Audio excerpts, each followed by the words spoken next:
The Paycheck Protection Program is on set to exhaust its $350 billion funding from Congress this morning.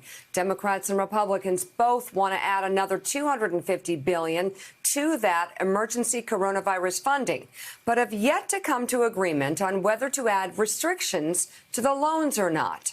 Joining us now, NBC News senior business correspondent and an MSNBC anchor, Stephanie Ruhle. And Joe, this is a big issue right now because of the potential for abuse. Stephanie, it's a huge issue, and you've talked to us about this, but I've got friends in Pensacola, Florida.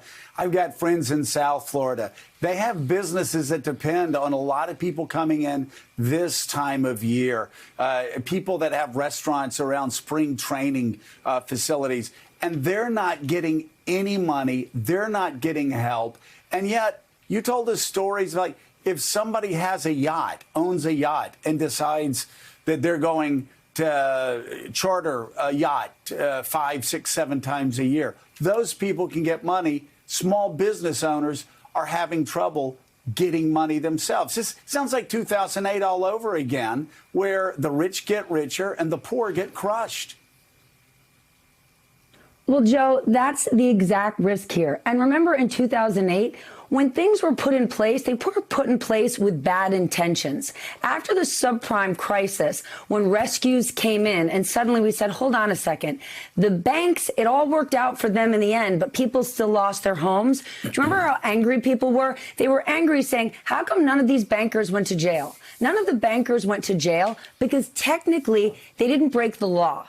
And so right here we are again in an emergency situation where we need to help people. And if we don't take a closer look at the language, what is going to happen and what is happening is that the savviest will win and the neediest will lose. So you're giving a really important and good example, because the way this program works, yes, they're trying to get another $250 billion, but I promise you, there's going to be in the trillions when it comes to demand. Because if you're a restaurant in Pensacola, just like you said, you're completely shut down right now. You have zero income.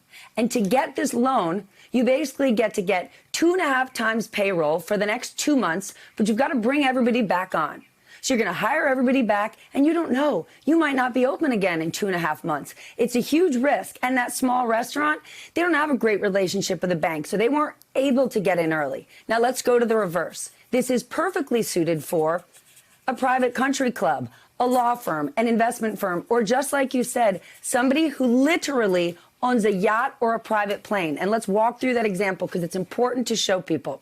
If I owned a yacht or a plane and said 3 times a year, I'm going to charter it out, well, chances are I've lost those charters because people aren't traveling. But I've got a captain and a crew. So my business manager would say, hey, Stephanie, you can apply for PPP because technically, Joe, I am eligible. I am going to lose that income. But you and I both know that person that owns a plane or a yacht or a private club, they don't need that. And this money is going to run out. And if Congress doesn't look at this right now and say, let's see who this money is going to, then you and I are going to be sitting in these exact seats 6 months from now doing a financial autopsy going, hold on a second. These people took the money. All we'll be able to do is publicly shame them. But that nail salon and that restaurant, they'll be long out of business. This is an opportunity for Congress to really look at where this is money going. We really have to put strings attached to this to make sure that this isn't 2008 all over again. Stephanie Ruhle, thank you so much. We're going to see you right after our special this morning, but also would love for you to come back tomorrow and talk about this more because it is such an important issue. Thank you so much. Jonathan Lemire, let's follow up on what Stephanie said. You have retailers, small business owners who have restaurants, whether it's restaurants, nail salons, whether it's a builder, whether it's a realtor. They're getting crushed right now. And yet there are examples like Stephanie said where sometimes it's getting to people who aren't the most disadvantaged. It's getting to people who could get by without the funding. Well, a lot of people that have small businesses who are in pain still tell me they're not able to get support.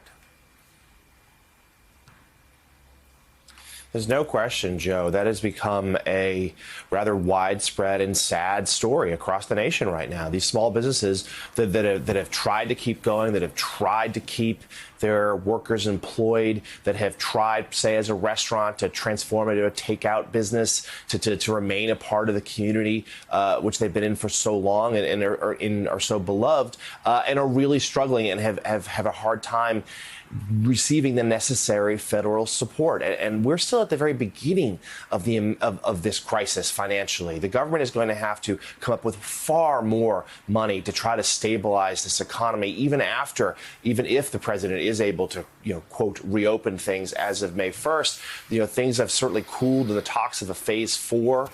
There's been no discussions with Speaker Pelosi. There's been real dispute over infrastructure. And yesterday, one of the president's primary concerns, whether or not his name appeared on the checks that Americans were receiving, which, according to reporting, has even delayed their delivery to those that need the most. All right. We're going to get more on the political angle of this when NBC's Casey Hunt joins us with the latest from Capitol Hill. Plus, we're about an hour away from our Morning Joe special report, Isolation Nation, in which we speak live with the apparent Democratic nominee for president, Joe Biden, and Dr. Jill Biden joins us as well. Lady Gaga, Stan McChrystal, Pete Buttigieg. Morning Joe is coming right back. Thanks for checking out MSNBC on YouTube, and make sure you subscribe to stay up to date on the day's biggest stories. And you can click on any of the videos around us to watch more from Morning Joe and MSNBC. Thanks so much for watching.